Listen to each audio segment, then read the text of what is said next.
Assalamualaikum warahmatullahi wabarakatuh. Bersama lagi di channel Teguh History.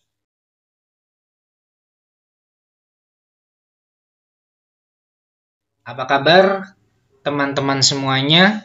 Yang jelas dalam keadaan sehat, tetap semangat, dan optimis meraih prestasi. Yuk coba kerjakan latihan soal P3K 2021 untuk mengevaluasi kemampuan kamu mengerjakan soal-soal P3K terkini. Tenang saja, lengkap dengan jawabannya.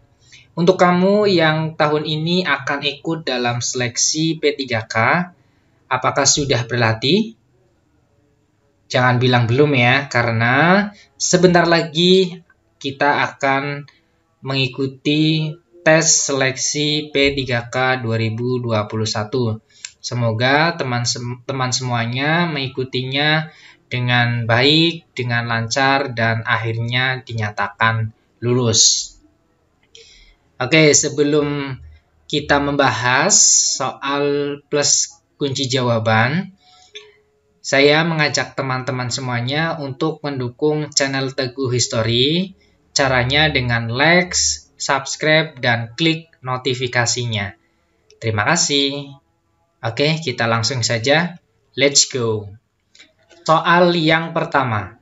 Dalam sebuah diskusi, Pak Ali melihat Budi terlalu aktif dengan mendominasi seluruh pertanyaan dan pandangannya tentang terjadinya banjir. Dengan bijaksana, lalu Pak Ali mencegah monopoli yang dilakukan Budi. Pencegahan yang dilakukan Pak Ali sesuai dengan keterampilan membimbing diskusi kelompok kecil pada komponen A. Memperjelas masalah, B. Mengevaluasi pandangan, C. Menyebarkan kesempatan berpartisipasi, D. Menguraikan pendapat. Jawaban yang tepat adalah yang ya, menyebarkan kesempatan berpartisipasi agar yang lain juga bisa memberikan pernyataan atau pertanyaan. Next, soal yang kedua. Di bawah ini merupakan peranan guru dalam membantu perkembangan pribadi siswa kecuali A. Peduli, B. Konsisten, C. Permisif, D. Lingkungan yang labil. Jawaban yang tepat adalah yang D ya, jelas lingkungan yang labil. Ini bukan termasuk dalam membantu perkembangan pribadi siswa. Berikutnya kita bahas soal yang ketiga. Salah satu kebutuhan anak yang dapat dipenuhi melalui disiplin adalah dapat membuat anak merasa aman. Karena A. Melalui disiplin anak dibantu untuk hidup sesuai dengan norma sosial. B. Anak akan mengembangkan kata hatinya dalam membuat keputusan. C. Anak belajar mengapa pola perilaku tertentu diterima dan mengapa pola perilaku lain tidak diterima. D. Melalui disiplin anak tahu apa yang boleh dan tidak boleh dilakukan. Jawaban yang tepat yang mana? Ya, tepat, yaitu yang melalui disiplin, anak tahu apa yang boleh dan tidak boleh dilakukan. Oke, kita lanjut ya berikutnya yaitu yang nomor 4. Proses pembelajaran dalam mencapai komponen lulusan pada dimensi sikap diperoleh melalui A.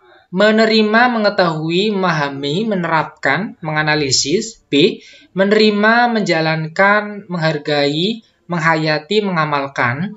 C. Menerima, memahami, menerapkan, menyajikan, mengomunikasikan. D. Mengetahui, memahami, menerapkan, menalar, mengomunikasikan. Jawaban yang tepat adalah yang pintar sekali. B ya. Menerima, menjalankan, menghargai, menghayati, kemudian mengamalkan ya. Berikutnya kita bahas soal yang kelima.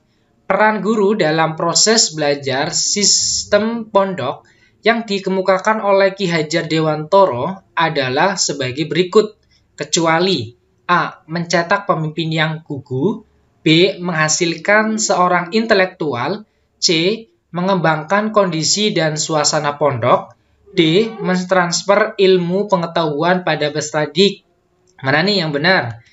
Ya, oke. Udah pinter nih berarti ya teman-teman. D jawabannya. Mentransfer ilmu, pengetahuan pada peserta didik. Kecuali ya, yang jelas yang namanya ilmu itu ya kita transfer ya ke peserta didik untuk mendapatkan ilmu yang didapatkan. Next, kita bahas soal yang keenam. Indikator dalam RPP dikembangkan berdasarkan A. Standar kompetensi, B. Kompetensi dasar, C. Materi pembelajaran, D. Strategi pembelajaran. Mana yang benar? B ya, kompetensi dasar. Indikator RPP itu dikembangkan berdasarkan kompetensi dasar. Selanjutnya bahas soal 7. Seorang guru mampu menguasai substansi keilmuan yang terkait bidang studi. A. Kompetensi pedagogik, B. Kompetensi kepribadian, C. Kompetensi profesional, D. Kompetensi sosial. Mana yang benar? Ya, oke, tepat, yaitu yang C. Kompetensi profesional. Di sini menguasai terkait dengan keilmuan. Selanjutnya kita bahas soal yang ke-8. Jika sebelum melakukan tindakan, guru tidak menentukan cara mengumpulkan data. Dalam melaksanaan tindakan, kemungkinan besar akan terjadi hal-hal berikut, kecuali A. Data yang dikumpulkan akan mubazir, B. Data yang diperlukan tidak terjaring, C. Guru yang bingung menafsirkan data, D. Guru tidak memerlukan data. Jawaban yang tepat yang mana? Ya, tepat, yaitu yang D. Guru tidak memerlukan data ya. Oke, lanjut kita bahas soal yang ke-9.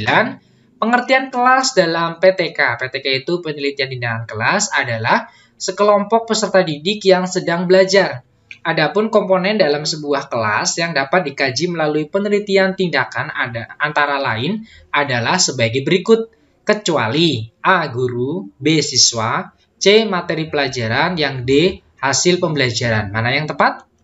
Ya, yaitu yang C ya, materi pelajaran ya, terkait dengan komponen ya, komponen yang diperlukan ya, yang harus ada.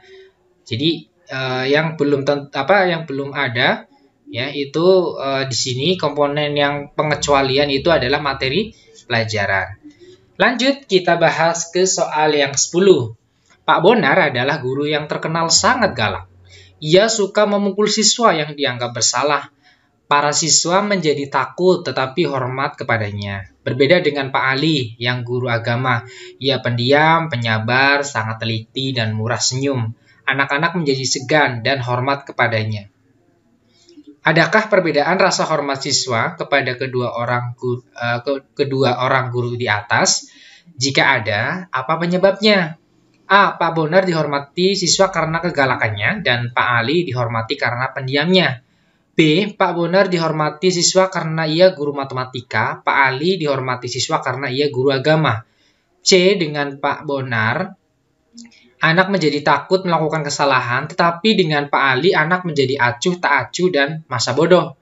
Yang D. Guru yang dihormati siswa karena wibawanya adalah guru yang memperhatikan dan menyayangi siswanya.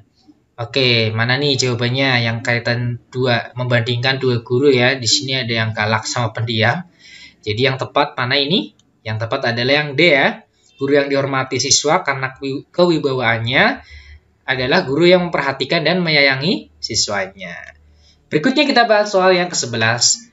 Yang dimaksud dengan hak dalam konvensi hak anak adalah A. Sesuatu yang harus dipenuhi oleh seseorang, B. Tugas dan tanggung jawab terhadap pihak lain, C. Perjanjian yang mengikat secara yuridis, D. Sesuatu yang melekat pada diri seseorang semenjak lahir. Jawaban yang tepat mana? Jawaban yang tepat adalah yang D. Sesuatu yang melekat pada diri seseorang semenjak lahir. Oke, kita lanjut yang ke-12. Pembudayaan dan pemberdayaan sistem, iklim, dan proses dalam pendidikan nasional yang demokratis dan mengutamakan mutu dalam perspektif nasional dan global merupakan misi jangka A. Pendek, B. Periodik, C. Menengah, D. Panjang. Jawaban yang tepat yang mana? Yang tepat adalah yang D. Panjang ya. Oke, kita bahas soal yang ke-13. Di dalam prinsip perencanaan inovasi pendidikan terdapat 3 jenis hubungan yang perlu dijalin dalam rangka inovasi pendidikan, yaitu kecuali hubungan yang A. reaktif, B. proaktif, C. responsif, D. interaktif. Mana yang tepat? Yang tepat adalah yang C. responsif. 3 jenis hubungan yang perlu dijalin ya. Yang inovasi pendidikan di sini kecuali ya. Jadi yang benar adalah reaktif, proaktif, interaktif. Jadi yang tidak masuk hubungannya adalah responsif. Berikutnya kita bahas yang nomor 14. Seseorang peserta didik memprotes skor yang diperoleh pada soal nomor 4 dalam ulangan yang telah dilaksanakan. Menurut siswa tersebut seharusnya mendapat skor 5, akan tetapi guru memberikan skor 3. Guru tersebut menjelaskan pembobotan nilai pada soal tersebut dengan menjelaskan kriteria penskoran yang terdiri dari 0, 1, 2, 3, 4, 5. Peserta didik pun mengerti dan menerima skor tersebut. Prinsip penilaian yang diterapkan guru adalah A. terbuka, B. akuntabel, C. objektif, D. menyeluruh, yang E. adil. Di sini ada guru memberikan soal ya, skorannya itu 0, 1, 2, 3, kemudian menjelaskan terkait dengan kriteria penilaiannya. Jadi yang tepat adalah yang A ya, terbuka ya, diketahui oleh orang lain juga ya. Lanjut kita bahas soal yang ke-15. Penilaian hasil belajar siswa didasarkan pada karya siswa dan tugas siswa. Kemampuan dalam proses pembelajaran dan hasil post-test disebut yang A. konstruktivisme, yang B. authentic assessment, C. efektif, D. kondusif. Jawaban yang tepat yang mana? Yang tepat adalah yang B. authentic assessment. Ya. Kemampuan dalam proses pembelajaran dan hasil post-test. Kita lanjut soal yang ke-16. Salah satu faktor yang dapat menentukan perwujudan bakat adalah faktor dalam diri anak, yaitu keadaan yang berkaitan dengan A. dukungan keluarga, B. minat anak, C. dukungan masyarakat, yang D. minat orang tua. Jawaban yang tepat yang mana?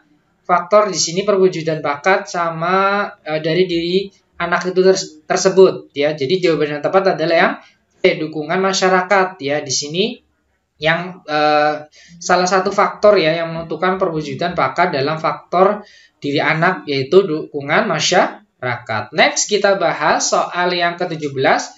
Fungsi indikator dijadikan sebagai penanda dalam A. pencapaian standar kompetensi, B. pencapaian kompetensi dasar, C. pencapaian tujuan pembelajaran, D. pencapaian standar kelulusan. Fungsi indikator ini untuk apa? Yaitu untuk ya mencapai standar kelulusan. Ya, oke, tepat ya. Kita lanjut soal yang ke-18.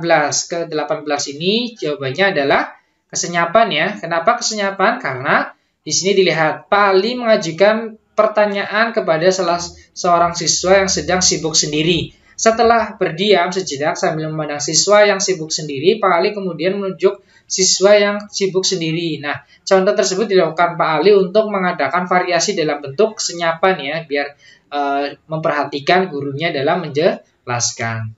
Kita lanjut soal yang ke-19. Pengetahuan tentang perkembangan anak sangat diperlukan oleh guru untuk A. menentukan posisi anak di dalam keluarga, B. mengidentifikasi bahan ajar yang sesuai bagi kelompok, C. menentukan mengelompokkan kelas, D. menyesuaikan metode pembelajaran. Yang tepat yang mana? Yang tepat adalah yang D ya, mengidentifikasi bahan ajar yang sesuai bagi kelompok. Lanjut yang terakhir soal yang ke-20. Hari ini diadakan penilaian harian oleh Pak Bobi, guru bahasa Jawa. Jumlah nomor soal ada 10. Siswa diminta untuk mengerjakan 7 nomor soal dari 10 soal yang diberikan.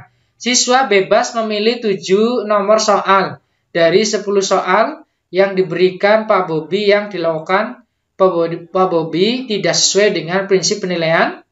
A. adil, B. objektif, C. menyeluruh, D. sistematis, yang E. beracuan kriteria. Di sini ada 10 soal, kemudian disuruh menjawab 7 nomor. Jawaban yang tepat adalah A ya. Di sini tidak sesuai karena prinsip penilaian yang adil. Oke, ini saja yang bisa saya berikan. Semoga bermanfaat. Tetap berlatih karena tes sebentar lagi akan dilaksanakan. Informasinya nanti tesnya di tanggal 2 September sampai dengan 2 September sampai dengan bulan Desember ya. Itu informasinya. Semoga bermanfaat ya, dan lulus ya. Demikian, see you next time.